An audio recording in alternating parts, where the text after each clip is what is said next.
systems, have seasonal high water tables and high groundwater tables, and significantly limit the use of engineered on-site disposal systems on these properties. Enact with voter approval a purchase of development rights program, placing a priority on agricultural or reproductive land. And you all already do this through your, as the agricultural. Yes, thank you. Yes, yes. And then encourage renewal of farmland and open space preservation program, PA 116 certificates. Well, that's a state program. Develop a farm link program matching retiring farmers with current farmers or new farmers to keep land in agricultural production. And then consider adding agritourism uses in Ordinance 43 agritourism. These uses help support and add additional income to agricultural operation, making agricultural operations more financially viable, encouraging the long-term sustainability of those land uses and those operations.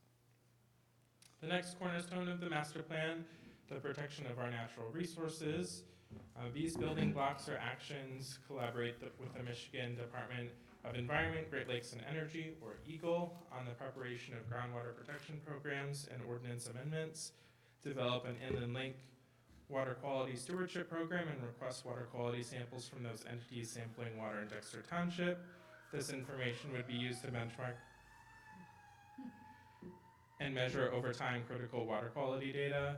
The Huron River Watershed Council has identified high priority critical natural areas through their natural resource assessment and protection project, collaborate with Washtenaw County to utilize their natural areas preservation programs to acquire these properties. Amend section 23.06 of the zoning ordinance, wetlands, to increase riparian buffers from 10 feet to 25 feet, with the stipulation that native vegetation remain in order to act as a filtering agent for groundwater discharge. Coordinate with Washtenaw County Road Commission to develop a policy regarding protection and management of heritage trees within the right-of-way. Provide educational materials about natural resources via the township website, including the Michigan Natural Features Guide to Invasive Species. The next cornerstone of the master plan on page 62 touches on the management of our traffic. Those building blocks include developing a baseline model such as Syncro that determines the level of service at key intersections and primary arterials throughout the township. This model would be used to evaluate the added traffic impact associated with new development and provide the township with necessary data to manage development outcomes. Require developers to submit a traffic impact assessment that models the level of service at key intersections to ensure that the level of service doesn't drop below level D, which would kind of equate to a failing grade for traffic. Collaborate with the Washtenaw County Road Commission and Webster Township on a study for the Island Lake Road and Dexter Pinckney Road intersection to determine directional flow of traffic, AM, PM peak hour counts, and level of service with a focus on potential intersection redesign. Prepare a township non-motorized plan that incorporates regional trail plan segments and determines potential shared roadways and design considerations for paved shoulders. Work with the Washtenaw County Road Commission, the City of Dexter, and the Michigan Department of Transportation to identify and correct dangerous road design and traffic patterns. The next cornerstone on page 63, thoughtful planning for future development. Those building blocks include recognize the business districts in Dexter, Chelsea, Pinckney, and Ann Arbor as Dexter Township's downtown. However, consider a small commercial hub at Dexter, Pinckney with territorial intersection focused on arid-oriented business or that local service neighborhood commercial really serving the local population and not as a regional draw.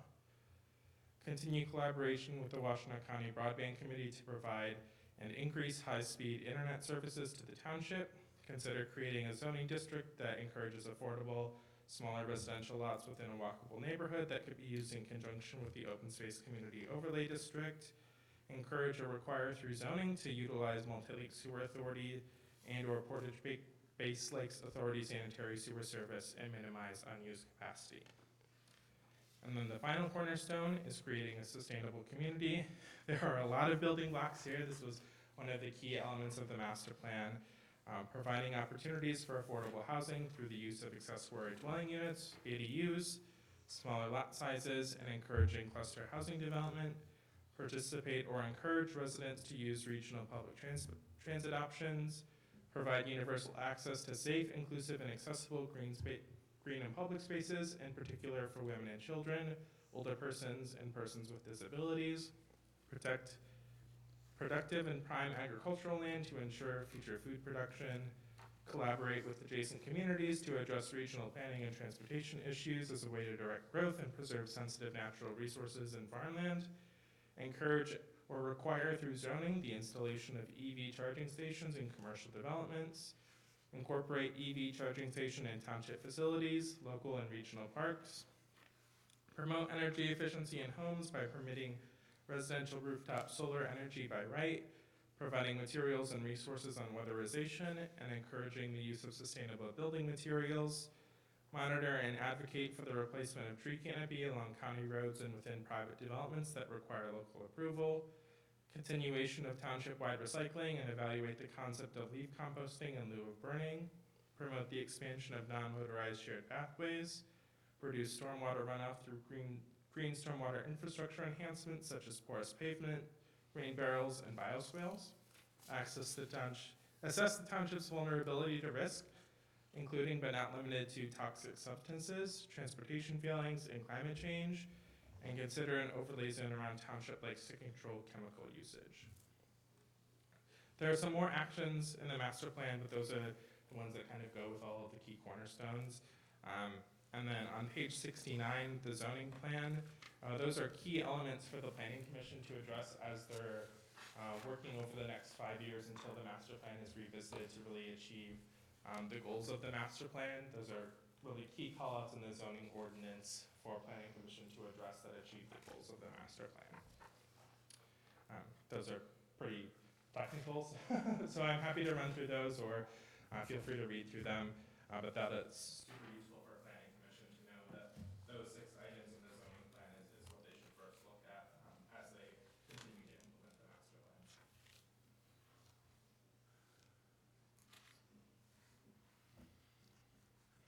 Any questions on the master plan?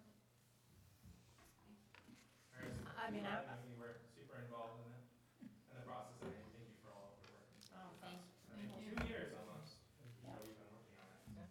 And I want to say again how consistent this is with our strategic plan. I mean, there's so much of the language and goals are very consistent with the strategic plan, and that's something we talked about early on. Yeah. And I know you came and gave a presentation that kind of mapped the strategic plan to the master plan, but it's great to see our overall strategy reflected in both of these kind of cornerstone documents. And I also wanted to echo what you said, which is big thanks to everybody, Marty, Alicia, everybody, you, Rowan, Michelle, Maris, and everybody who's really put a lot of effort into this. Another thing I wanted to call out was how much community engagement went into this master plan. So that was, if you guys remember, we did a competitive search for firms, and Marty was on the selection committee with me, and we selected Beckett and Rader because they had extensive community engagement, which even included going to the high school. They talked about wanting to engage young people because that's the future of the township. So the hope is that this master plan, a master plan is really a very, even though it's only set for 5, we'll tweak it again in 5 years, and it's set for 10 years, but we're really looking ahead to our 25 and 50-year future. And I think everybody was very attracted to the idea that we were going to have our future adults kind of participating and helping set the vision for our community. So I wanted to thank you for all that community engagement that you did, and also thank everybody who participated over the last 2 years. It's been a real community effort, I think. Yeah. Personally, community engagement is my favorite part of the process, listening to what people have to say. And there's summaries of all the engagement we did at the back of the master plan. So as you are reading through the master plan or kind of want to know what your community might be thinking about key issues, you can look at all of that information and look at that data. And we've woven it into the master plan and key points, but there are specific questions in that survey that we asked about township policies and other township operations that will be helpful for you to reference moving forward. The youth engagement was a lot of fun.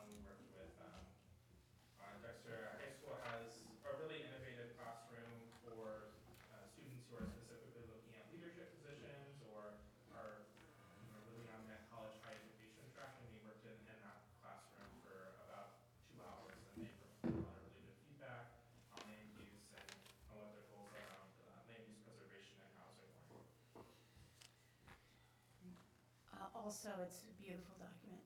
Yeah. There's So one of good. our planners has a background in graphic design, and Yeah. she puts together these documents, and she's so talented. I could never come close to what she does, so I'm so glad that I've gotten to work with her. Yeah, it's Thanks. gorgeous. Marty, did you want to add anything? Because you have been involved right from Well, day one, or, the only thing I was thinking of is something you already touched on, that this document really combines the cornerstones came from Township Board, 3 years ago or whenever that would have been. And this document really combines those cornerstones with the public engagement, the input that everybody gave.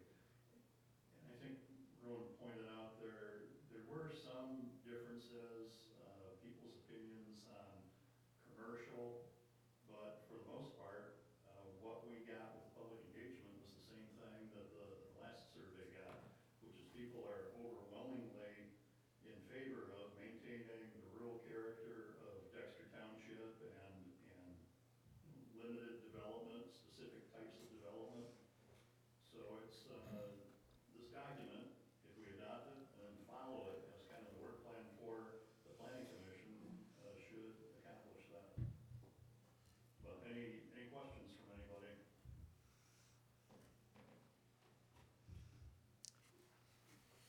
No, but I just want to say thank you too. You were so great to work with. Oh, Yes, thank I you. love your way. It's you're very engaging and calm, and I can only imagine how much of a project this has been, and Yeah. and to the planning commission as well. Yeah, I come from a community very similar to Dexter Township, and it's always lovely to work in communities like this, because I feel like I'm working in my hometown. Uh-huh. Yeah, it felt like that. If it's not out of order, I would certainly echo what Trustee Sanders just said, and I should have done it. I've praised Rowan in every public forum, I think, but yeah, without, there's skill involved, there's training background, all of that, and then there's kind of the intangible, where he was able to bring all the people, all the factions, all the ideas together, and put it down in a document that we all bought into. And I think that's a special kind of magic. I thank him for that. It could have had a much different outcome without him and his personality. Yeah, thank you, Marty. and I would tell you guys, I do want to do another check-in on the strategic plan and the master plan, because we all, our term of office is, we've got through the October meeting, and then our terms are up. And so I'd like to talk about what goals do we have through the end of October that we want to accomplish this term. And once the master plan is approved, and there's a lot of specific action steps in there, many of them are somewhat duplicative of the action steps in the strategic plan, but I think we should all get together again and say, okay, how do we want to use these next few months, and maybe map out that time between now and then, and what's reasonable for us to try to accomplish in this term of office with those goals in mind. So I don't know if we'll do that as a special meeting, or if we'll, probably a special meeting, I would think, but another check-in on our planning, I think, is a good idea for this board. Yeah, and that duplication across your strategic plan and master plan is really strong, because the master plan is a legal document in the way that the strategic plan is not. Right. And so you have support from the master plan in conjunction with your strategic plan to really achieve those visions. Yeah. Goals. So if there are no other questions, then, are there any other questions before I ask for a motion? Then can I have a motion to approve the resolution 24-1, the Dexter Township Master Plan, or maybe it's not 24-1? Mayor, I think Mayor should, I would like to, if that's okay. I'll move to approve the master plan. Yes, for support. Thank you. Yeah, thank you all. Congratulations. thank you. Thank you. And I'm going to take a roll call vote then. Gretchen Driscoll, Yes. Laura Sanders, Yes. Lonnie Scott, Yes. Karen Nolte, Yes. Mara Smith, Yes. Michelle Stamoulis, Yes. myself, Karen Sickinga, yes. So unanimously approved. Wow, that feels great. That feels awesome. It's one of the first things we set out to do, and we did it. It's awesome. So So if you guys, you're welcome to stay. Of course, it's a public meeting, but don't feel shy about packing up and going home as well. I appreciate your coming out on this very, very cold night and speaking with us. Okay, so then on to the next action item is FY '25 General Appropriations Act. We had a budget workshop a couple of weeks ago. The new iteration should answer some of the questions. So specifically, I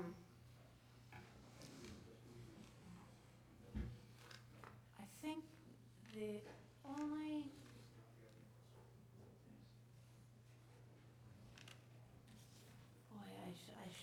wish I had printed this out, but I was able to finalize a lot of those capital numbers ahead of time, and so I wanted to just take a minute to go through those. There's the $500,000 for local road improvements, $283,000 for open space, $100,000 for the town hall basement, $125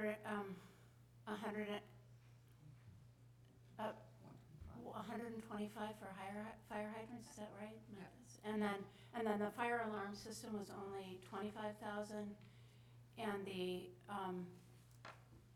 siren upgrades went from 250 to 25 because it was really only the computer, the software and stuff that needed to be upgraded, not the hydrants themselves. And so with that in mind, the amount that we have to set aside for capital goes down from, the capital reserve goes down from 500,000. This is not the right, I do not think this is the right documentation. I'm looking at this narrative that's in the package, and it doesn't have the updates in it. So it's a prior version. So the emergency reserve goes down to, oh no, this is the right version. I looked at the wrong line. Are we on? So if you look on page 124, Okay. this fund balances table is updated. I was looking at the wrong line. So the capital reserve is now 232,000. It had been 500,000. And then you guys asked for more clarity about you found the fund balances a little confusing. So I inserted this pie chart, which basically shows you that even though there's a pretty large transfer from the general fund to the capital fund, we're still going to have very robust fund balances. The fund balances are shown in blue there. It's just that some of them are moving from the general fund into a capital fund. And then the ones in orange there, the farmland and open space, and then the proposed capital expenses show you what is proposed to be expended this year, and the green shows you what will still remain for us for any kind of strategic initiatives we have going forward that wouldn't be covered by the normal reserves. So I'm hoping that this makes the fund balances discussion a little bit a little easier to understand. It does.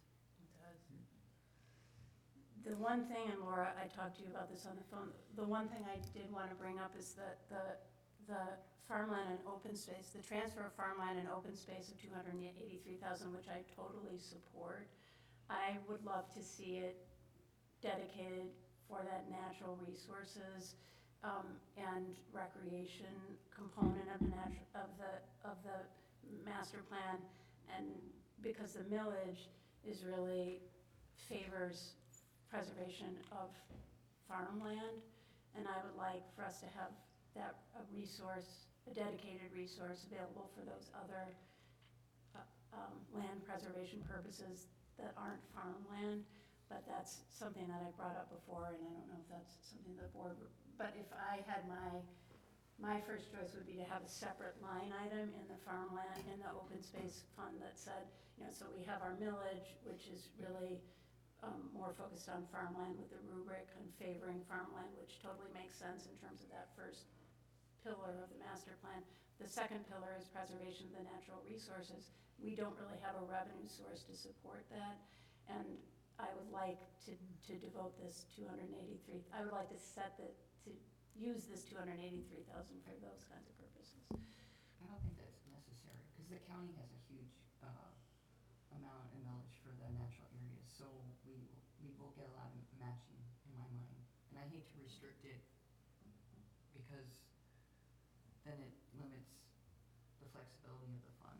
So I'm not sure that I would agree with that, I don't know how Laura feels, but just having been on that board, I feel like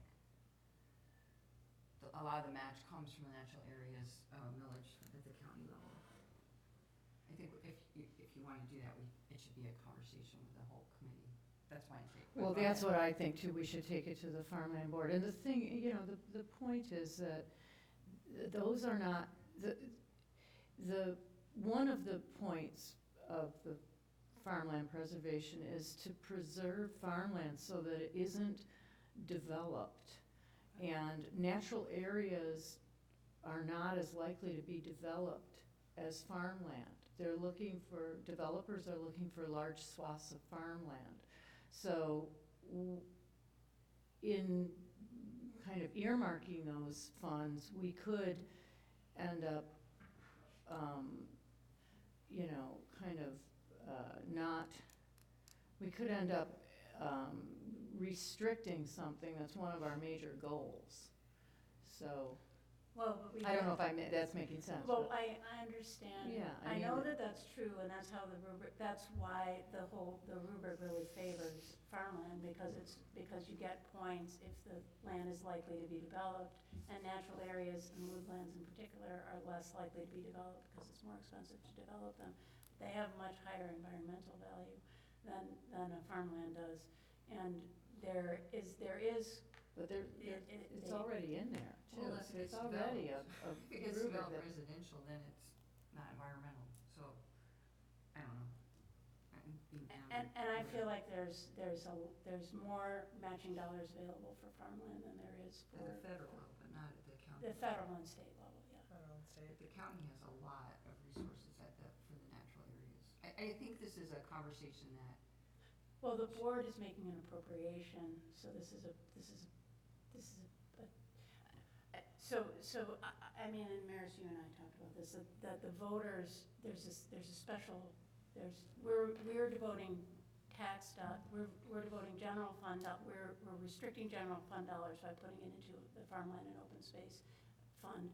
And the voters already have agreed to tax themselves, creating a special source of revenue ongoing for farmland and open space. So now we're going up beyond what the voters said, and we don't have any members of the But this was originally agreed upon by our board to preserve a farm with farmland and natural areas. Well, it was. And many of the applications have both farmland and natural areas. So I don't think natural areas are getting, are likely to be undervalued by what we're already doing. And I also believe that it should be a conversation with the farmland board. Well, the original appropriation was specifically for the Monier property. Right. So that when Barry submitted the grants, we could say this will go forward, the matching dollars are there. That's why we made the appropriation. Right. So the original purpose of those dollars has already been met. So we're not restricted to that purpose now. But this should be don't you think this should be we should take it to our board that's been appointed by our Board of Trustees to discuss? Well, you guys are asking us to give you money. I mean, I don't think the state comes and talks to your board. We are a grantor in a sense to this program, so I'm just saying, I would like. I think it's not giving the board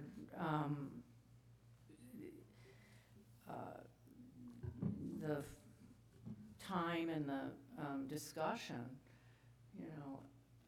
We agreed when we agreed early on, I remember, I think it was in October, that money would be still earmarked for farmland preservation. Without that caveat, without that, mandate that it be for natural areas. I'm all for natural area preservation too, but I think that many of these applications involve both. I do think that there is support for that in our rubric already, and I agree with Gretchen that there's, Legacy Land Conservancy, and there's other programs that are focused on natural areas. No, Legacy Land Conservancy is just farms. Oh, okay, well, well, the natural one, there's both. Yeah, I don't think so. Both of the Washtenaw County, there's both are happening, and Washtenaw County has both, but I might be getting them mixed up. But I know that, both are happening on the county level. Well, I mean, I live on when Legacy comes and visits because I live on that preserve. So, and I know that they're involved with that, so I can move on from this. If the board doesn't agree, I'm not gonna keep pushing it, but, I don't know if anybody else has an opinion on this, or if we just wanna leave it as a kind of general. I would just recommend that we allocate it to FOSP and have this conversation with them, because I think as you see these projects and where the money's coming from and what goes towards natural areas and farmland, there's opportunities that are also very robust for natural areas and a lot of this is going to be matching in a very 10%, so we have one unusual circumstance that we've talked about in the past, but other than that, the matches are pretty high, and these are really reasonable projects that I think will, and I understand what you're saying about farmland, but if we don't preserve it, then it goes residential, and then that is completely not environmentally friendly, so there's like this tension there that I'm not sure it's worth it. And I also wanna say, right now, we're not in an environment of scarcity at all. We can preserve everything that has been applied for, and so I'm only thinking ahead. Yeah. We're, like I said, we're only in office through November, so I'm interested in setting the stage now for our policy priorities to be carried forward as much as possible into the future. Makes sense. But I'd like to hear from, I saw Lonnie raise his hand, I wanna hear from these guys, and then I think, Yeah, I was actually going to say something similar to Gretchen, but I'm coming at it from a different perspective. I was going to say I think we should allocate the money as we talked about, but in previous discussions we haven't got into this depth around this, so I would also need to think about it more and probably hear from the FOSS board members. But I was coming at it for this allocation as the board had allocated this money previously, and we had allocated it previous even to the millage passing.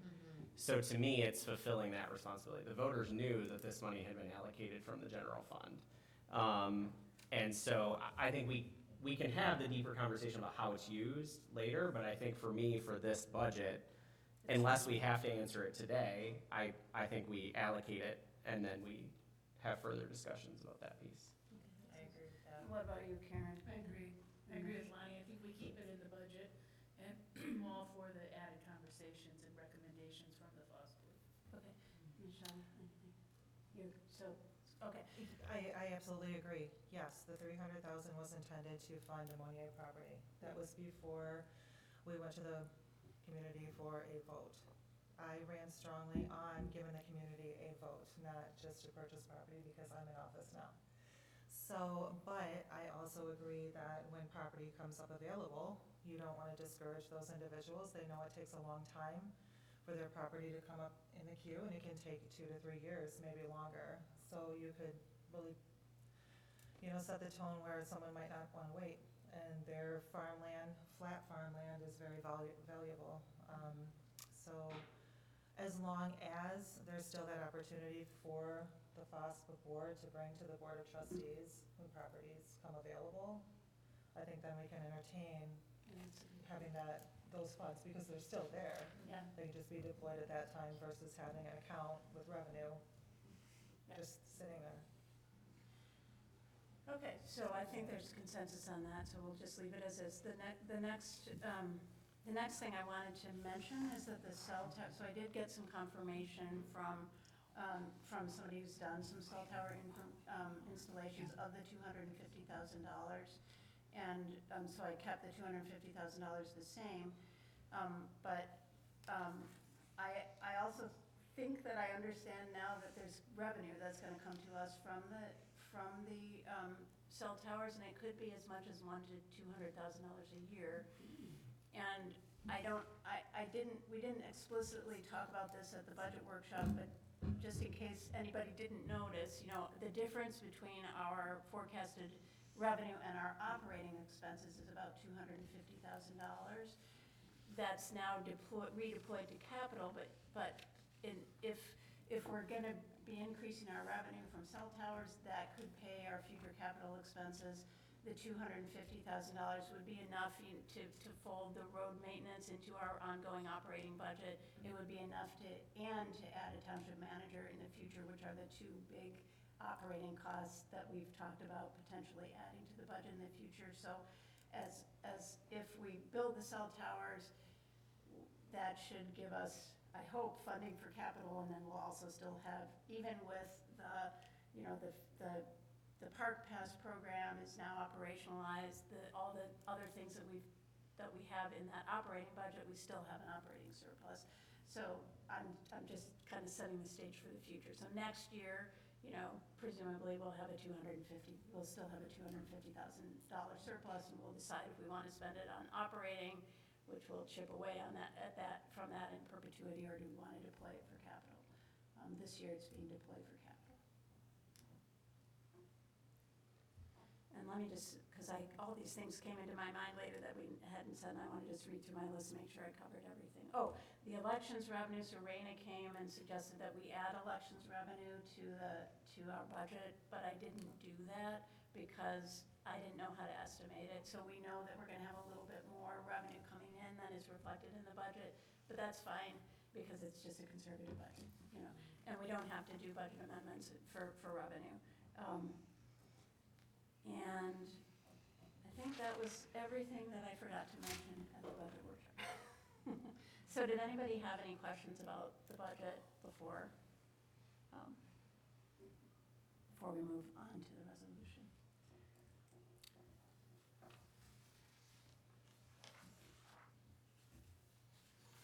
I'm poking around trying to find.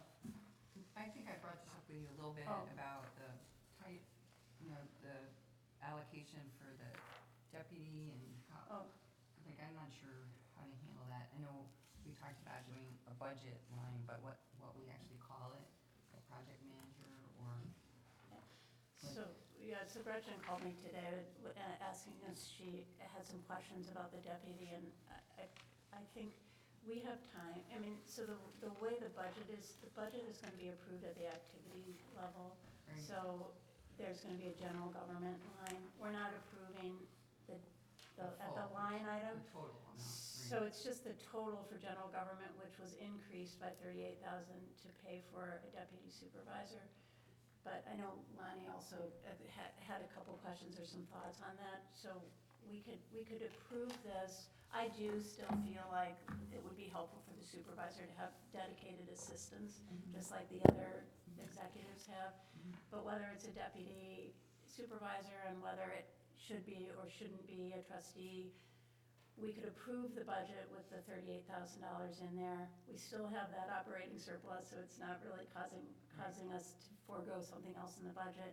And then we have because this won't go into effect until April 1st, we could put it on like the March agenda or something and revisit it and talk about what the position title should be and how it should be configured and all of that, if that would be comfortable for everybody. Yeah, because it was kind of confusing in the MTA book. Like, I kind of feel like we need to Put figure some that out thought better. into it.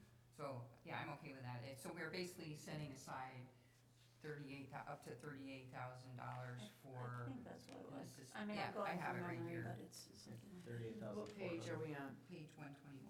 Okay. And just made I them. just wanted to I can, clarify that. and I can put it on, you know, I'm gonna be gone for a few weeks, 3 weeks, but I can put it on the March agenda, and we can put some more thought into it. And we're very happy that you're Yeah. going for 3 weeks too. Well observed. Can I go in your trunk, by the way? Yeah. Sorry, Michelle. Yes, you deserve a vacation, absolutely, but I'm gonna bring up again, I'm not in favor of a deputy supervisor, especially right now, I'm in elections. I have individuals that are coming in and volunteering their time, because the clerk's job is a very large job. And right now, I cannot get behind a $38,000, up to a $38,000 deputy supervisor assistant for jobs that aren't necessarily jobs by statute that need to be performed. And I hope you can all appreciate where I'm coming from with this, because right now, I'm just looking at myself. I have my staff that is very meagerly compensated, and I'm sitting here listening to a potential $38,000 deputy supervisor when these aren't jobs by statute. And here I am in the office, 9 to 4:30, sometimes 9 to 5. I'm always here during election, and so is my staff. And it definitely is not fair, personally. So I just want to bring that up. I mean, I'm well aware. I don't understand, I guess I really don't understand why it's not fair, because you have a deputy and I don't have any help. So I'm doing the job, you guys both have help and I don't have help. We have general office staff that help you guys and help me to some extent, but I don't have a deputy. I don't have a helper who's my assistant. Our office manager, and she has a new title, I don't even. Administrative. Administrative management. She's fantastic, but she does work, hand in hand with you with board packets and printing them and getting them prepared for everyone. So that's just where I'm coming from with But that. she helped you, she stuffs ballots, she helped Janice with it, she works on behalf of everyone. Nick doesn't help me, the deputy treasurer doesn't work for me. Sam works for everyone, she orders supplies for you, she's not my she's not my assistant, she manages the administrative operation of the That organization. is true as well. And as far as statutory, we do a lot of things that aren't required by statute. If we limited our activities to statutory responsibilities, we wouldn't need, I agree, we would not need a deputy supervisor. If the office only performed our statutory responsibilities, we would not need a deputy supervisor. I think I brought up in the last meeting, though, I think everybody would feel comfortable if we knew exactly with the staff that we have right now, because things have been kind of redesigned and people have gotten different responsibilities along the way, but it's never really been communicated to anybody else what everybody's doing. So like a job description of exactly what Michelle Fiesel's doing, our office assistant, and then also Sam, what is she, administrative assistant? Is that her? Okay. And so maybe like a job description of those two, and then to find out exactly what they're doing, because I don't know anymore like exactly what everybody's doing. And I don't even know if they do some days, so I mean, I'm just wondering if we could have, a little bit of structure with the employees, because I think it would be easier for me to make the decision, like fully informed, like knowing what everybody's doing. And I understand, I don't think this is any fault of anybody else. We've had a lot of going on in the office, we've had renovations, and people kind of have had to shift gears as projects come in, And so I think that everybody, and I mean, that's part of working here too, is that, a new project will come about and then you gain new responsibilities, But is that part of your job on a day-to-day basis going forward into the future, or, do you know what I mean? I'm sorry, I'm rambling, and I'm just. But we can include in the, when we revisit this discussion in March, we can include the job descriptions for the staffs. We do have those. You did say when we did budget that they were working on them, I'm pretty sure in your memo. They provided me, I I have job descriptions for them. I got those in December, and now they're working on performance planning, for the year. They're setting their goals for the coming year. So, yeah, I have that, and I can also provide the work plans too, because those will be done by March. And you'll see that their work plans are not really helping with this, and when I say supervisor stuff, I mean basically all these new things that we're doing. Yeah, and I think it would be helpful too, just to kind of, I know that you can't, you don't have a crystal ball and you can't look into the future of like what is coming down the pipeline for you, but I think just a better understanding of, like what you're, because for us, like, I know my deputy, I can delegate work to him, and he does my tax distributions for me. Currently, that's all he's doing right now. But, I delegate that work to him, and I know that going in. With a deputy supervisor, because it's not really a statutory response, it's not a statutory job, I think you have to design that, and to tailor whatever it is that you need. But I think that in order for us to, accept it and vote on it and feel comfortable with it, it would be nice to know what that looks like in your mind. Yeah. Okay. Karen, So are you comfortable with with what I proposed? you put that in the Yeah. budget book? Yeah. If you wanna talk about things. Yeah, I mean, these are the things that I listed out. I don't know if you read them, but broadband and cellular service expansion is one. Sam doesn't do that, neither does Michelle. Cemetery cleanup and maintenance, community engagement activities, the community cleanup days, the community movie night, the coffee chats, the annual volunteer appreciation party, the farmland and open space program, the local roads committee's new, let me finish this, master planning and zoning audit, the Metro Pass Park program, the Northwest Passage Trail planning, that's all from the master plan, plastic film recycling, the print newsletter, and social media and town hall renovation. And I don't think any of these things are things that Abby worked on or Michelle, I mean. No, but those are the things that Sam is currently doing. No. Yes, she is. I have No, watched she's her not. do these things, and she has been doing all of our community engagement stuff.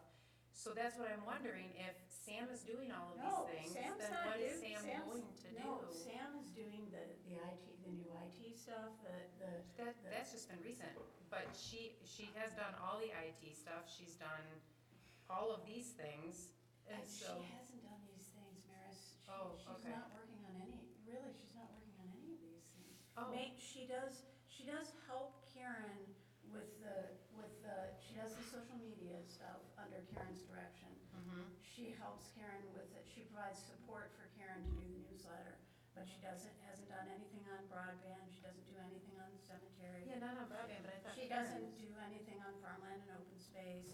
She doesn't help with the local roads committee. She doesn't help with we're doing, with these new activities that are coming up around planning and zoning. She's helped a little bit with the Metro Parks program. She's not doing these things. She really isn't. So I can share her job description with you, but she's not a special projects person. She's managing the administration of the office. Okay, yeah, I guess, I would like to know what Sam's going to do once we do have a deputy supervisor. That's all I'm asking, you know what I mean? Like, what so we'll jobs and bring- what responsibilities will Sam have once we have a deputy supervisor? What is she going to do? Because I don't know, I don't know what that looks like. I'll bring her job description. All right, that's cool.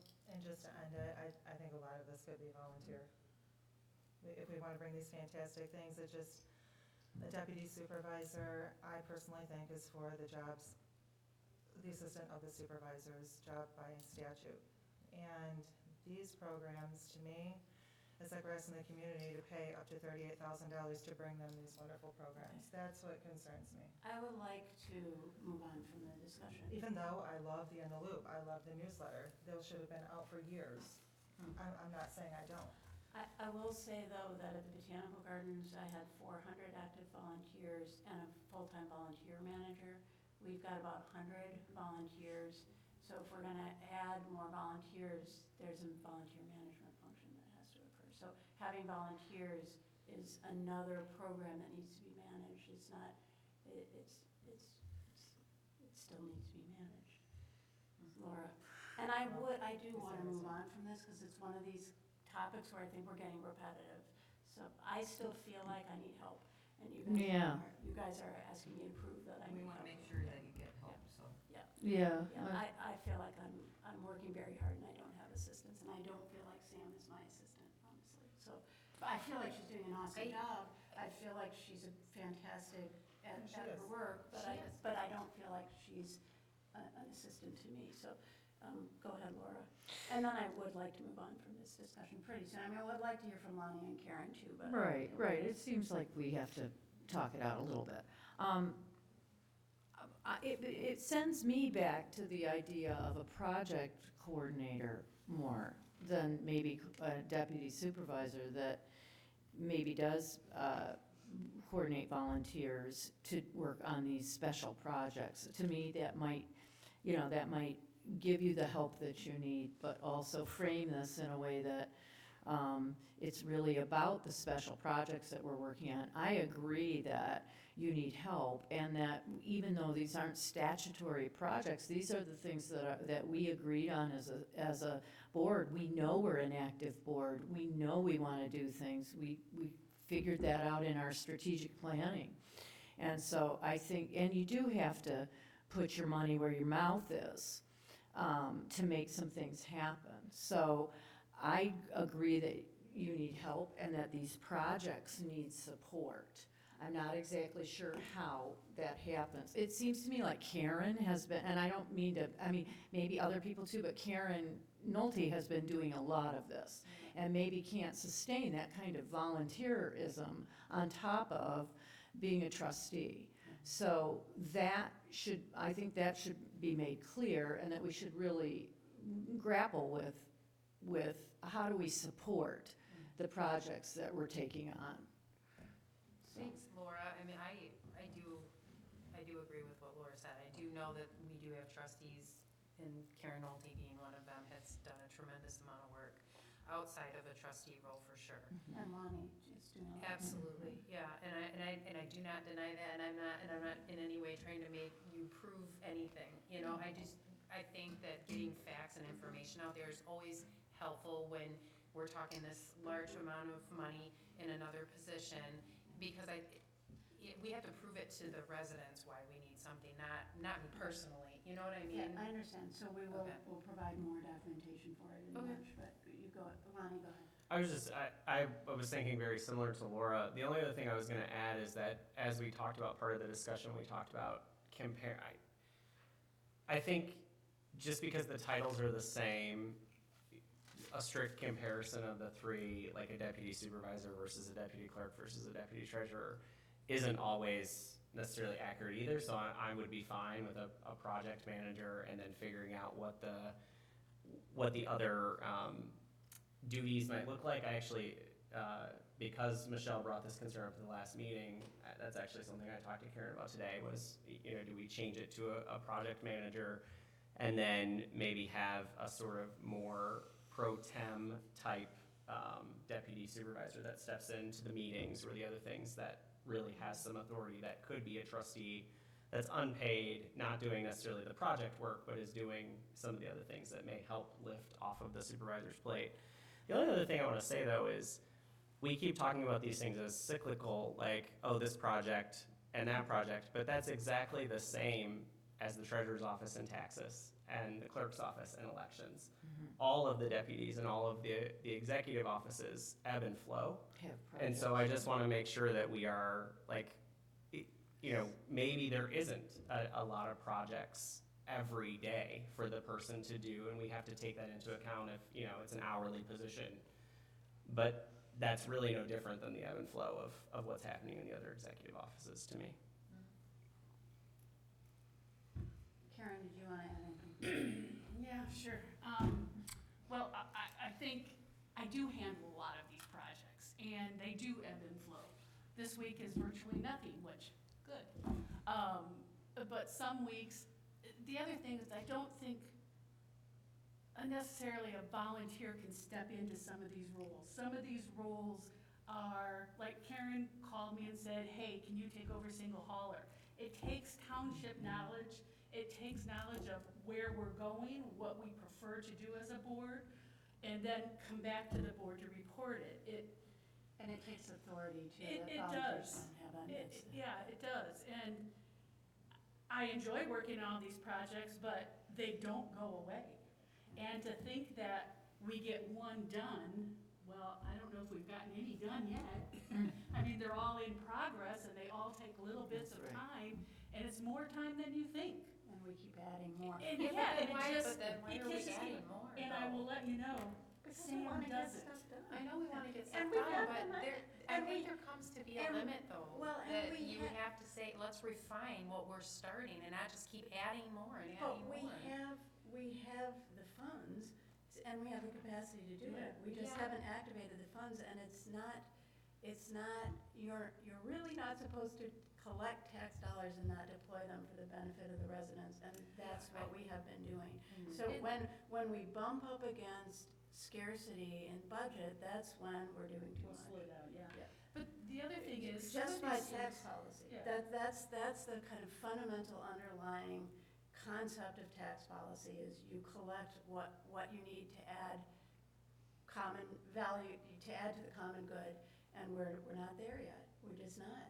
So, and we're adding more and more work, and we need staff to support that extra work. I think we're making it a little overcomplicated, but I'm happy to provide more justification. But I mean, Karen, unless you have more to say, I would like to just. move on I from just it. think the misnomer that Sam or Michelle are doing these things, it's not true. Yeah. I mean, Sam, when it comes to the newsletter, I write the newsletter, Sam throws it into, she, makes it look good, we come back, I edit it, da-da-da-da-da, and it goes. So she does throw it into the format, but she doesn't write, she doesn't.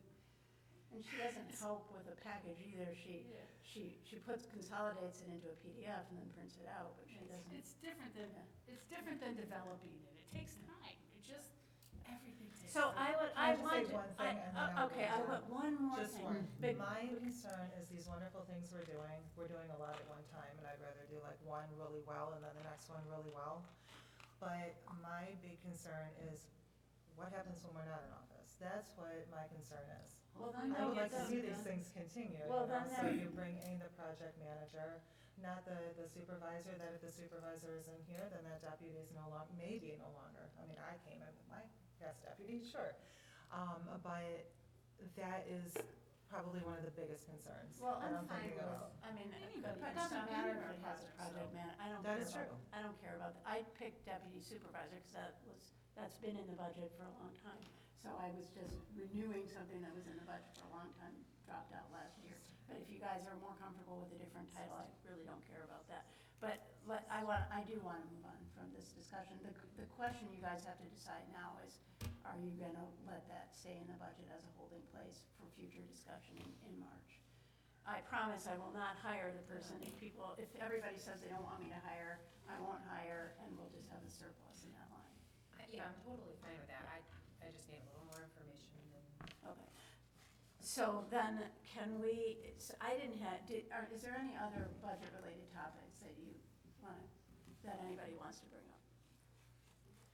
Okay, so I wanted to point out, Gretchen noticed, careful hearing, thank you, Gretchen, that we had the dates wrong so if you go to page 130, the resolution itself, which I have in this resolution 24-2, but it's probably not the right resolution number. This is the General Appropriations Act. It is 24-2, because 24-1 was the master plan. Yeah, but but it may not, I may not be using the right system of numbering. I just put 1 in as a holding place Oh. and 2 in what's as a wrong? holding place because it's our first and second, Oh, but okay. Michelle actually gets the real numbers. What's wrong?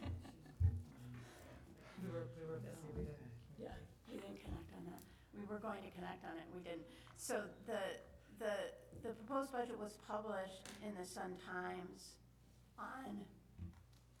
not on March 3rd and March 21st, 2023, but on, what date was it?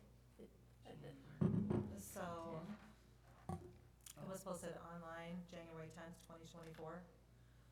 It was on our township hall, same What did day, you say? Wednesday, January 10th, 2024. January 10th. As well as on our website, January 10th, 2024. The Sun-Times News. would also like it noted in the minutes that I received the information that we were gonna have this special hearing today, and I wasn't given a proper notice to have it in the printed paper. No, you The weren't, one you from weren't In the given printed it, paper. you weren't given the notice today, you were giving it on On January. Wednesday, January 10th. Yes. So we could not put it in the printed paper, which was concerning to me, and the supervisor knows that. But it did go into the Sun-Times online paper version, as well as posted on our door and on our Dexter Township website, January 10th, Wednesday, January 10th, 2024. So in other words, Michelle is concerned that that it wasn't in the print newspaper, and if that's of concern to the board, then we'll have to defer this matter to the next month. And do another budget hearing that's published in the print newspaper. My thinking was that because we've discussed the budget at every board meeting since November, November, December, and then a budget workshop, and then the budget hearing tonight, I was not so worried about the fact that it wasn't in the print newspaper, but I defer to the board on how important you think that is. I had wanted to get this approved so Kim could start setting it up in BSNA, because the chart of accounts has changed, so it's gonna take longer than usual, but if you guys feel like it being in the print newspaper is of urgent, the budget hearing being in the print newspaper is of urgent importance, we can defer the matter to the next month. And we are taped, right? And where it gets put on, our website. Was our normal meeting? Was that?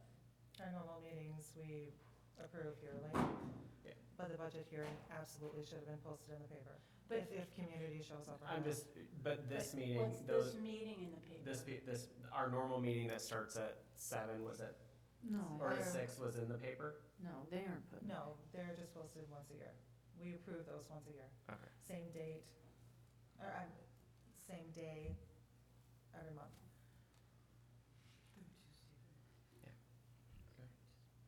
But I would personally, being the clerk and looking back historically, I think. I would recommend posting it in the paper. That I we should agree with that. Do it We in should just February, pass this in February. and do another budget workshop in, Just have another hearing, make sure it's in the paper. Not another workshop, I but mean, just a another hearing, hearing. just I like mean, a- another budget hearing in Yeah. February. Yeah, And then by I then- agree with Michelle about that. Should be in the paper. That's just my thought. Okay. So then, what about go ahead, Lonnie. I'm fine with that. I'm sort of fine either way. I think we've talked about it quite a bit at several public meetings. Yeah, It's for sure. recorded. Yeah. But I'm also fine with doing it in February if we think that I don't really care, I that don't think folks it's may- important, but I'm fine if people feel it's may important. come. I do think that this is a question that the board is gonna have to deal with sort of at a separate meeting, is what our intent is for those. If our intent is always, because we ran into this before, where we ended up changing a meeting because of the date, because it couldn't be published in the print paper. And we clarified at that point that the law, and again, it should be our preference, but the law is that we're only required to notice it on the township website, on a physical, the door or wherever. And then, to me, the Sun-Times online is additional to that, as far as legal requirements for notification. And the print paper has a very long notice because it only comes out once a week. You have to get it in very far in advance to get it in. So I'm fine. I don't mind putting it off to make sure that we put it in the I'm not opposed to that. I do think that we have to figure this out, like, as a board, if that's gonna be our standard, because it has now hindered us twice, in taking action at a meeting. It was always our standard previously, and historically, the budget was always approved. March, Well, the budget So is approved February, in March, March, so but that's which is- not, you don't have that's to.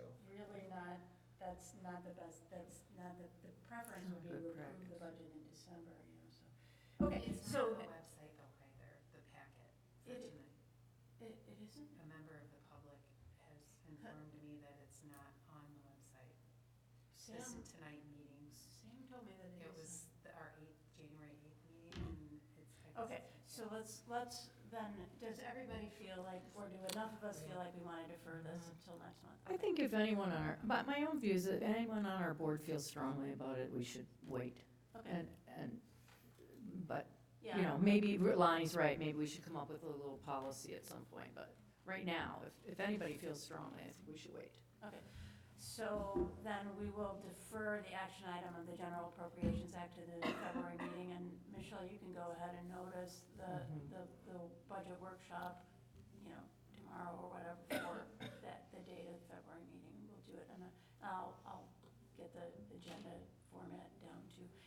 And then the compensation resolution, that's not really part of the budget, so I think we can go ahead and approve that and the change to that. So with that put off into the next month, we will move on to the compensation resolution, which the only change from the budget workshop is that I consolidated the deputies into a single position with a single salary range. Do we feel comfortable in having, is it Kim that's gonna create the new chart of accounts? Yeah. Are we comfortable with Kim to start creating that, so when we do approve it in February, she can load it and go? Isn't that part of the reason for putting it? Yeah, and I was gonna do that, because my feeling is you guys aren't asking for a restructure of the budget, Right. so the worst case is that we adjust the amounts a little bit, and Right, so she can start. I think she moving- can start the work that I was hoping she could start this month, and then we can finalize the numbers in February, so I think that's fine. I'm not worried about that.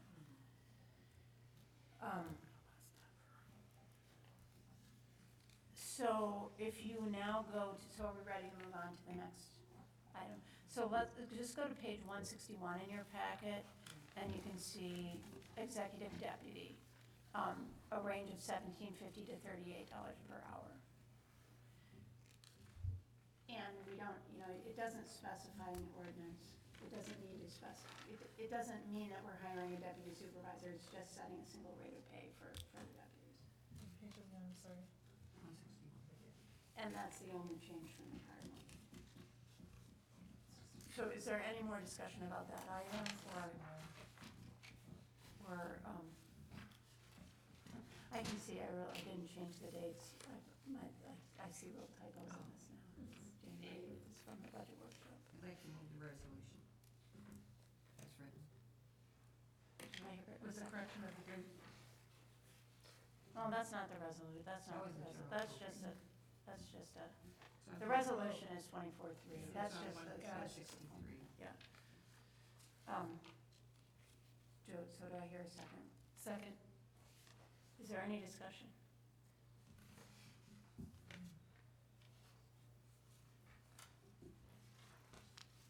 Okay, hearing none, then I'll. Can I get a clarification? You said to move to adopt the resolution as presented, correct? Okay, no corrections. Thank you. Yeah, that was the one we need to postpone. Okay, so any discussion? Okay, then hearing none, I'm going to take a vote. Lonnie Scott, Yes. Gretchen Driscoll, Yes. Laura Sanders. Yes. Karen Nolte. Yes. Michelle Stamoulis. Yes. Meredith Metz. Yes. Myself, Karen Sickinga, yes. Okay, we're gonna move on to then to discussion items. I had a request to pull the financial reports together into a single package and make it a discussion item instead of a consent calendar item. And so I did that. But really all this is just the same. You know, I always do a budget variance report where I forecast where we're gonna come out. 181, sorry. Yeah, page 181, where we're gonna come out year end, and then I kind of pulled out the largest transactions and make a few comments on them. So this is just an opportunity to ask questions. Can I ask who David Summers is for FOSS, for contracted services for the farmland? I just don't know. He was an appraiser, like it was an appraisal.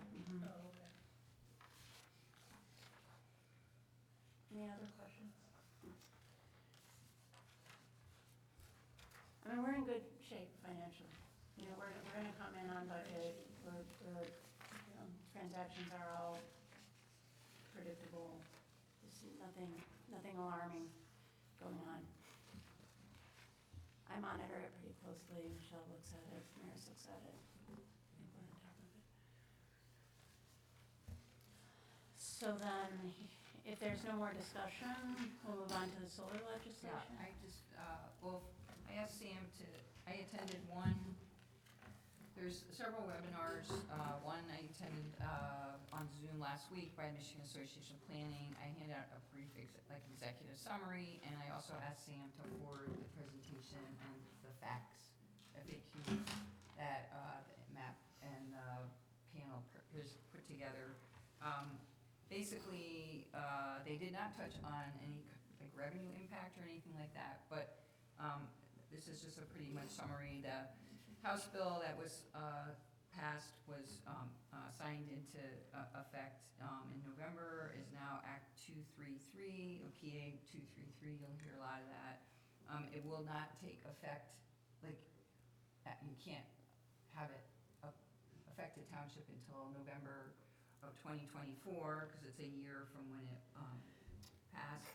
It only applies to projects, it applies to wind, the project sizes that generate a capacity of generation. So wind projects have to be 100 megawatts or larger, solar has to be 50 megawatts. These are considered like large-scale solar renewable projects, and then also battery storage is in this legislation.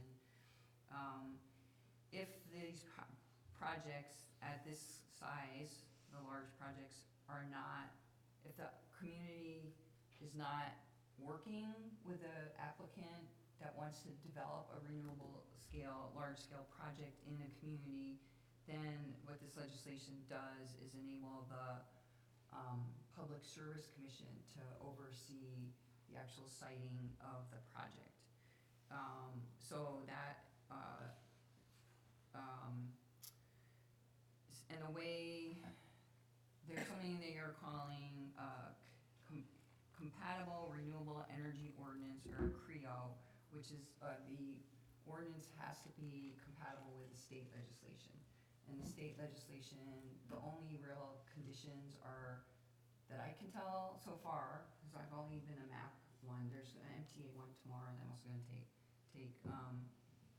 the only conditions are setbacks and noise requirements, so things like landscaping, ground cover, native plantings, and like all that kind of stuff that some projects do. This is not part of the state legislation. So there are some questions on something that's called a workable ordinance versus a CREO. And so there's a lot of back and forth. Fundamentally, this is like brand new stuff. There were 2 attorneys on the call. Nobody really knows how it's all gonna pan out. And they basically were like, well, until applications are made and there's some, actual rulemaking of the legislation, which is not gonna probably be till next year, because it's November, which would be when it first starts. They were really kinda vague. So, I mean, it's kind of confusing in a lot of ways. They didn't really wanna, well, attorneys, they didn't really wanna say, one attorney was, worked mostly with townships, one attorney worked with developers, and then there was Sarah Mills, there were 2 people that were at the U of M School of Empowering Communities. U of M, it's kind of a sustainability group under the Graham Institute, and then somebody from MSU was coordinating this. So I kind of tried to do a summary with kind of what the keynotes were.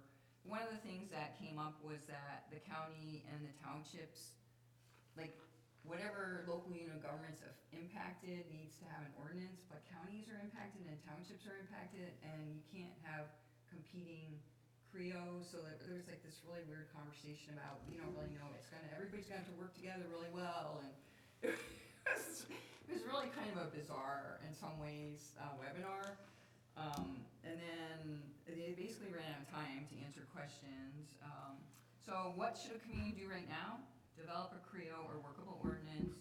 Urgency is based on whether or not you have developers making applications in your township. Gretchen, you're using the word CREO, and I don't Okay. I put it up on the top, Compatible. compatible renewable energy ordinance. Oh.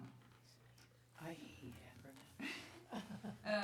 So, as some communities have a moratorium right now on renewable projects, and so they said very pointedly that if you have a moratorium, you don't have a CREO. If you don't have a CREO, it would go automatically to the state.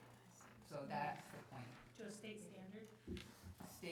To the state for review. And I mean, so what is the reason this, and also there's some misunderstanding about, this isn't like a takings or an eminent domain. This is if a farmer wants to lease their land and goes to the township, and the township, you know, we've had one, like Manchester Township, I don't know if you guys follow that at all, but there was a project, and then the community there was a whole backlash, and so there's been a lot of big differing points of view, to the point where, you know, there's moratoriums, there've been recalls of township members, and so it's been very difficult to cite some of these projects, I think is the, you know, basically why it's at the state level, because they did talk about, and I didn't put it in here because I don't think it's that relevant for us, but it's in the PowerPoint if you guys wanna go review it. The clean energy expectations, how soon we need to be really moving pretty quickly on getting more clean energy projects around the state in order to meet our clean energy goals. And that's partly why the state legislature did this, because there's no way in the current environment that's gonna happen. So basically, we need to get going on a planner and attorney on getting an ordinance put together. And then, like I said, there's a MTA one tomorrow. It's not clear, they didn't talk at all about revenue impact. Right now, there is a utilities, industrial personal property tax. So if, you know, there was a project that came to the community based on our current tax millages, you know, whatever comes to the township, a percentage, you know, would go to the schools, percentage would go, well, assuming there's debt millage, and the county. So whatever, you know, if you look at your tax bill and you see the breakdown, so the capital investment would also have to pay taxes. Currently, this group did not talk about any kind of revenue impact, and there's also something called a payment in lieu of taxes that's not based on the level of investment, but based on the number of megawatts.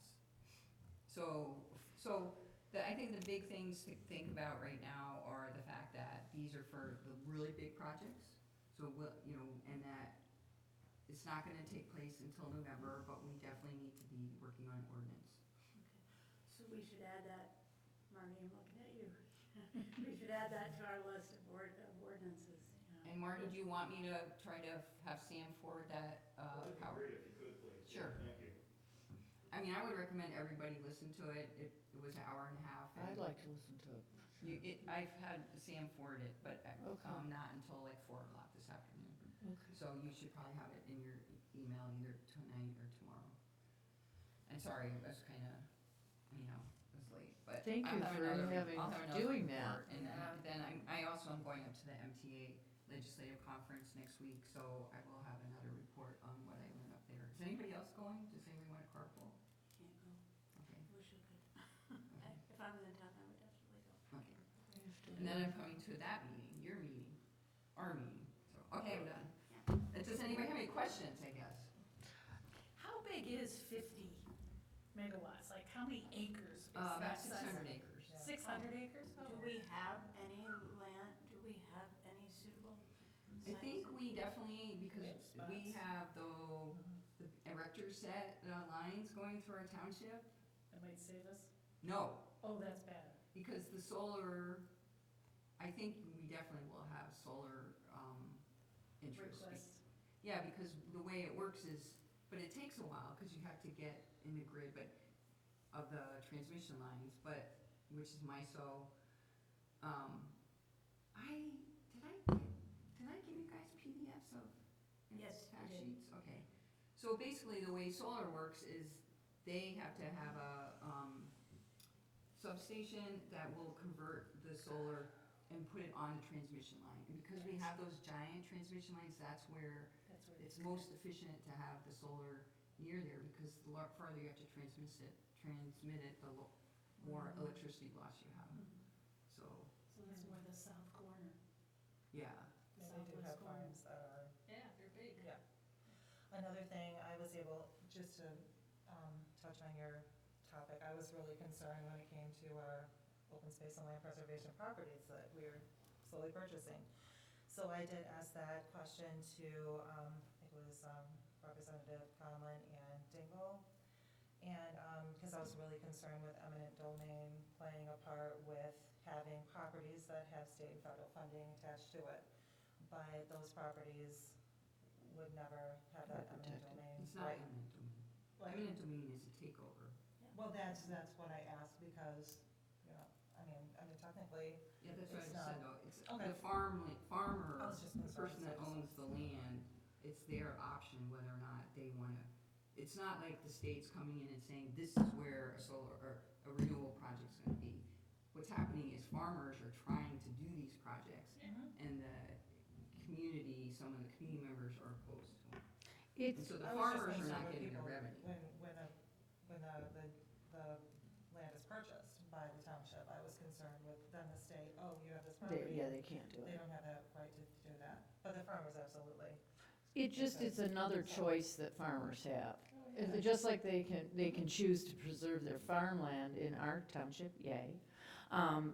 They can also choose to do a solar farm.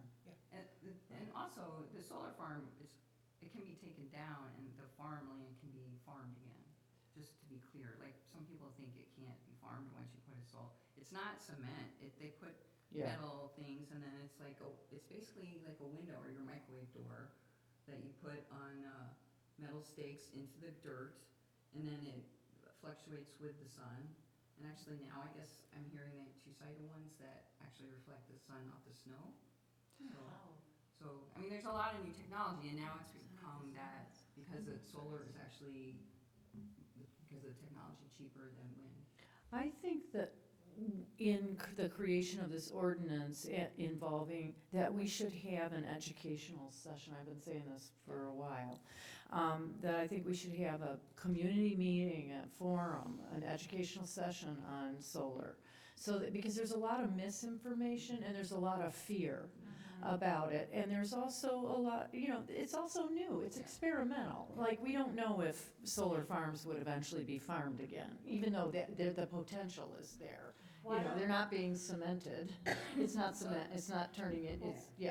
Why don't you add a community, information session or whatever you want to call it, to the community engagement calendar?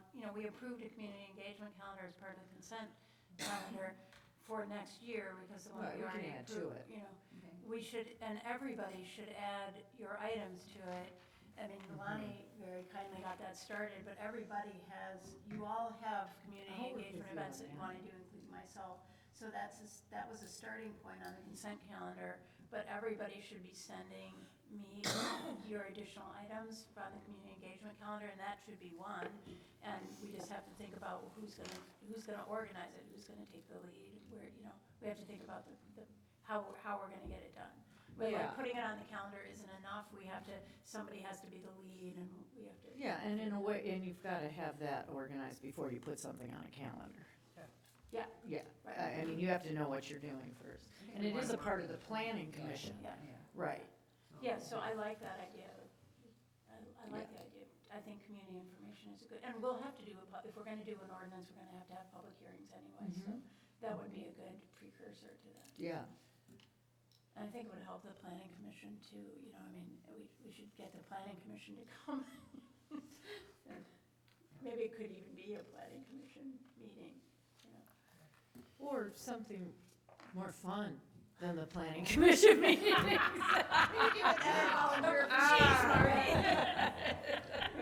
We can have Carrie and his excellent musicians come and sing it all to us. That's what we did for the farmland one. Oh, cool. Yeah.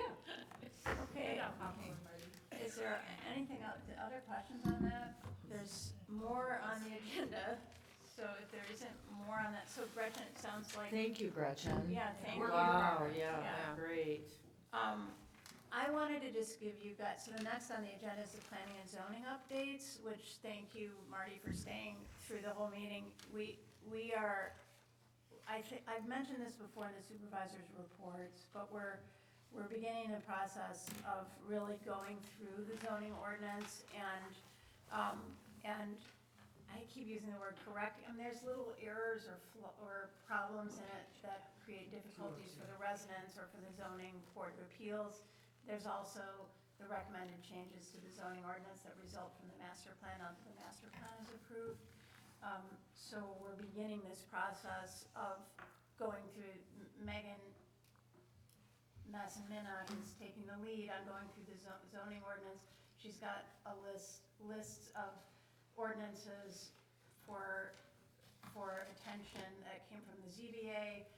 I'm not sure if the planning commission had any, but David had left the list. The people that were here over the summer left the list. Michelle Maris and I went and met with CACA over the summer. They gave us a list of suggestions, so there were many suggestions for components of the zoning ordinance that could be changed that would improve everybody's life, basically. And so the first of those is going to the planning commission next week. But you saw, if you read in your package, I gave them a memo that said, be ready, planning commission, and plan that you're gonna be meeting probably most months, because that's just the first of many. The couple that are coming next week, one is to just tweak the language to make it it's a language tweak to help the zoning board of appeals with handle variances. And I won't go into that because it's a little bit technical, and the other is, there's the zoning ordinance puts a square footage cap that is based on 5 acres. And so if you have 100 acres, you can still only put 5,000 square feet built on your property. If you have 500 acres, you can still only have 5,000 square feet. And to me, that's just, in the old zoning ordinance, it capped at 2%, and then it was 2% thereafter. So we have Cornman Farms right now, went to the zoning board of appeals to ask for a variance, and they didn't really need a variance. What it did is highlighted a flaw in the zoning ordinance. And so we're trying to address that really quickly, because there's an active applicant who's being troubled by this problem. But like pretty soon, another one I know is gonna happen is if the zoning board gives a variance, we can't issue a permit until the next month when the minutes are approved. And that means that the applicants have to wait a month, and there's really no reason for it.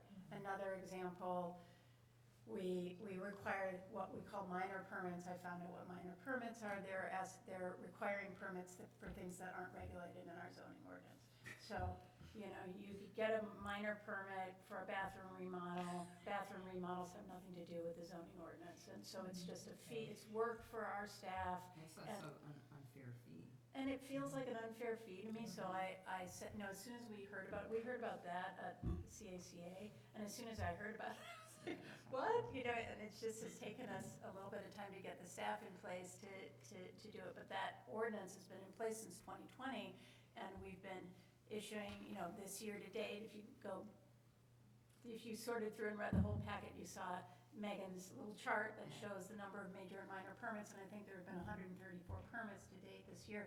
Some of them will remain, because some of them, it might, I can't remember which are, we probably won't need the major and minor designation anymore, but, some of them are like where you place your outdoor generator, that will continue to have that, but a lot of them are just gonna go away. I think a lot of them too were new roofs. Yep. Because of the hail damage that we experienced. So we've been seeing a lot, and also, the increase in permits is just because a lot of work was halted from COVID. So we're seeing Huge increases. that are abnormal. So our planning staff is, we've got a brand new staff. We really reduced the hours. We totally increased their workload. Yeah, it's just been very weird. And they've been heroic, really. I think they've been heroic, and really, in the beginning, we were getting a few like, oh, I haven't heard back from this person or whatever, but that seems to have all settled down and they're kind of in a groove now, and they're starting to chip away at these changes, and so, we're gonna, starting next month, hopefully the planning commission will approve these changes to the ordinance, and then next month, once the planning commission approves it, then it comes to the Board of Trustees. So I wanted to give you guys the same notice that I'm giving the planning commission, which is kind of hold on to your hats, because we have had no revisions to the zoning ordinance since we started, except for that medical marijuana. That's gonna change. We're gonna have that probably every month as a routine matter. Yeah. What was the last thing you just said? That we have not been, as a Board of Trustees, we are the legislative body. So the planning commission has to recommend the change, but we have to approve it. Yeah. So, and an ordinance is a law.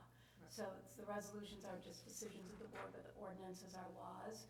So if, to change the law, the legislative body has to act. So the planning commission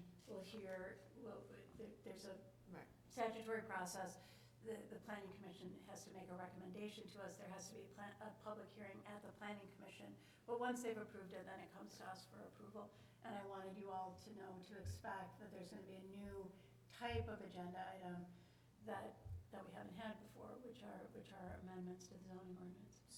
And it's all for making our lives better. It's to improve the quality of life for our residents. It's to stop having them have to do silly things.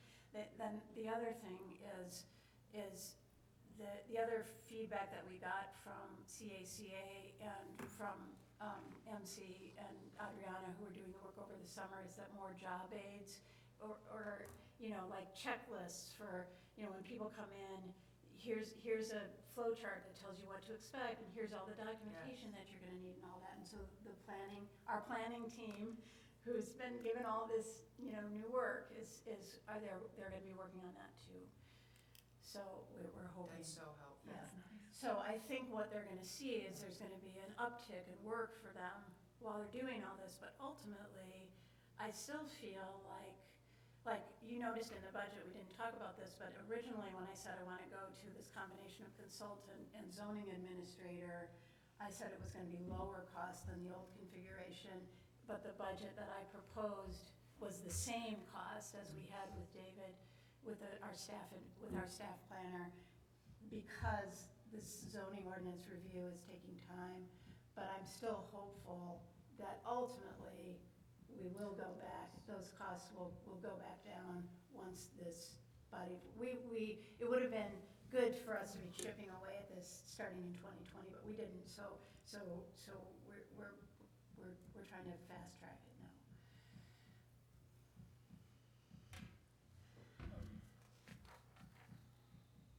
So hang on to your hat, Gretchen.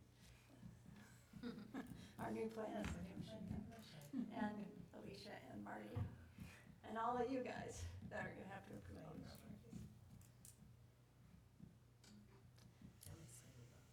Yeah. Marty, did you wanna add anything? I could, you stated it very thoroughly. I cannot speak to the history of, keep calling it the new, but the current zoning ordinance. I came on the planning commission just as that was ready for adoption, and I saw a lot of things in it, but since that time, what we're finding, some of these things are a result of somebody comes to ZBA because the zoning ordinance doesn't let them do what seems logical, and we look at it and say, well, nuts, yeah, it's a shame that you have to be here, so we've got to fix those, and those are some of the top priorities. But it's now getting a review instead of just letting, oh, nuts, something doesn't work right. It's a result of an appeal that then triggers something at planning commission. So there are some that we're catching up to, the rest of them should be a bit more proactive, that various people, as the supervisor mentioned, have gone through this. And from here on out, it'll be mainly a process of prioritizing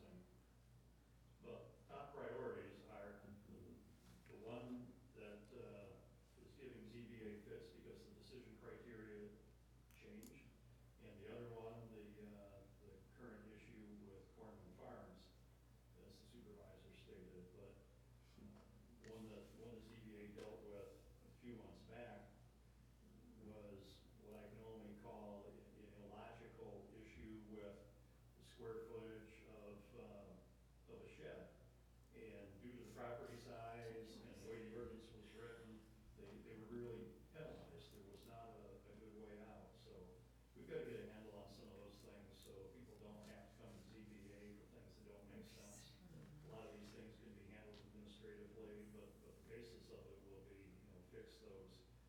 And I don't like to call them errors, but I don't know that there's another word for it. There are some unworkable, illogical elements to the new zoning ordinance. We were trying to find another word for error. Yeah. But yeah, it does they do just seem like errors, so. Did you guys have questions about that? I'm glad it's gonna get reviewed. Okay, any questions on any of the reports? And if not, I will go next to a call for public comment on non-agenda items. Janice? Okay, hearing none then. Where the last thing is other issues, comments, and concerns of board and staff members. And I actually, since I mentioned it to Janice that I was gonna forget, I want to start. I am gonna be gone starting on Thursday.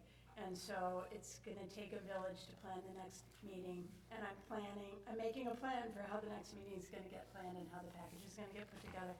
So I think everybody has become familiar now with the supervisor's report, which seems to be pretty widely read, including by the Sun-Times, and some of the contents get picked up by the Sun-Times.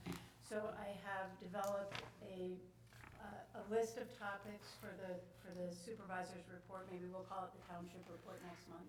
And I wanted to share with that, and I've given this list to Sam, and she's gonna be responsible. You guys are gonna write it, and she's gonna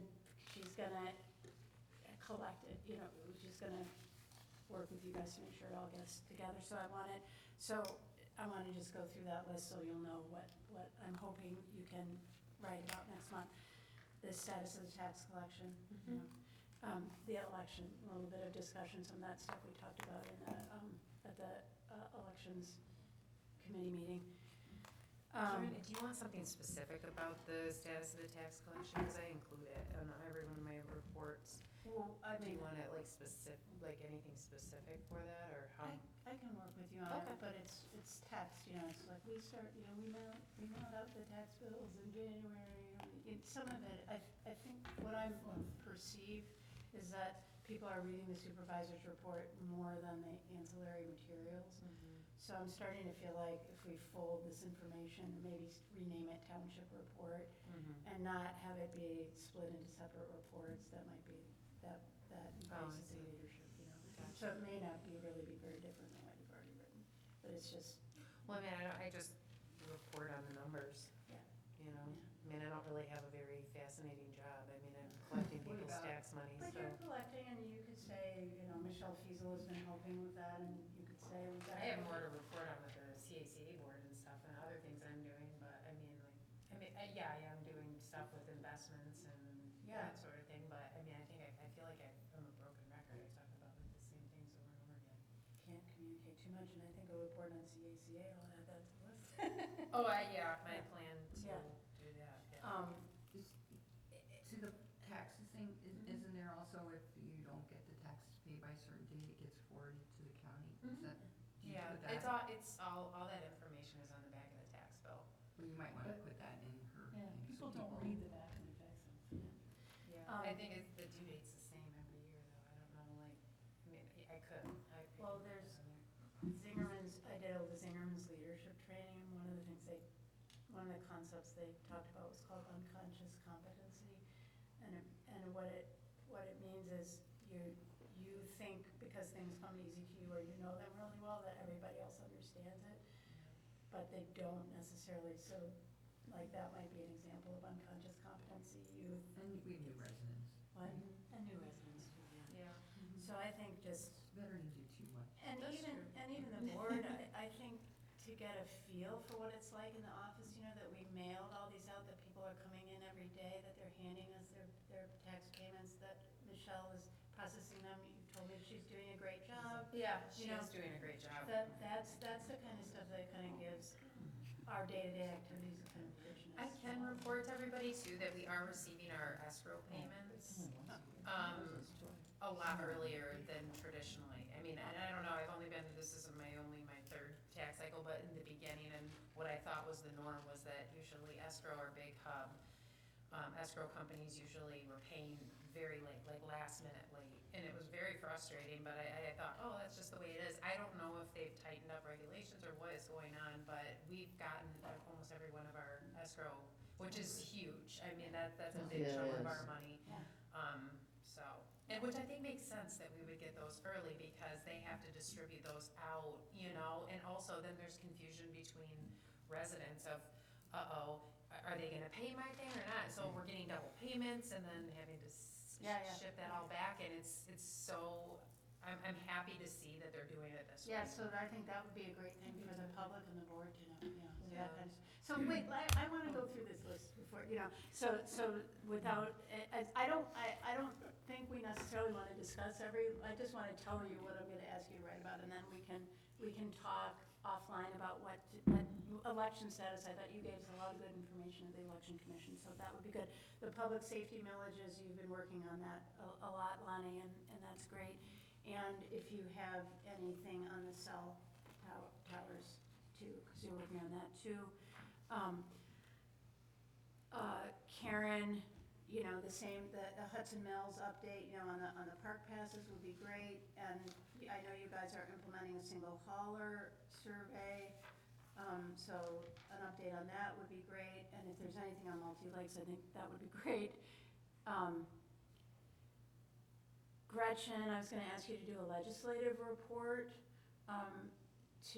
which would be that training you're doing next month, and then you're gonna go to the supervisors. There's a supervisors meeting where state legislators are invited, and Gretchen's gonna go in my stead.